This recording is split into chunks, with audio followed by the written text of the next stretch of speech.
Florida, the land of 10,000 docks. Oh, I mean 100,000 docks. Well, anyways, Florida has got a lot of docks. And whenever we're dealing with a place that people want to be, Florida has exploded in the past 2 or 3 years after COVID. There are always going to be questions as to ownership and possession. One of the biggest questions in the state is, where can I build my dock? And conversely, is my neighbor encroaching on my riparian area?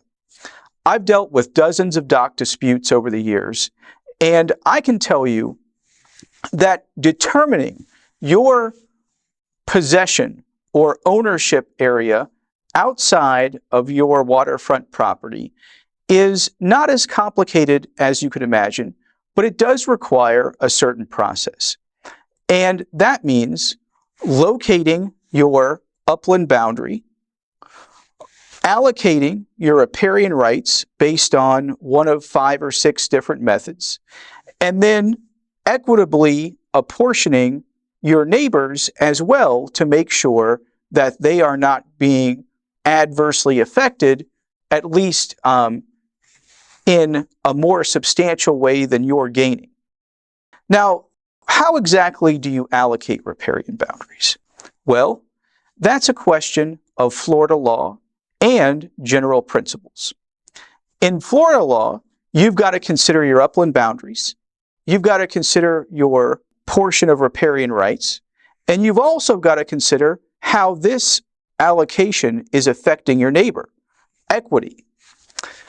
On the general principle side, we've got the Long Lake method, the Cove method, the perpendicular method, the direct method, all these different methods that could be applied. When you hire a land surveyor, it's so important that the surveyor understand all these methods, because it's up to the surveyor to decide which of these 5 methods works best for your property.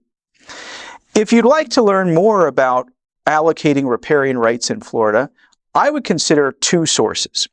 One is a court case called Hayes v. Bowman, which is linked below, and the second is going to be Clark on Surveying, which is a great textbook outlining these different methods. So, if you've got a riparian allocation issue, take a look at the links below and contact a surveyor to figure out where your riparian rights are today.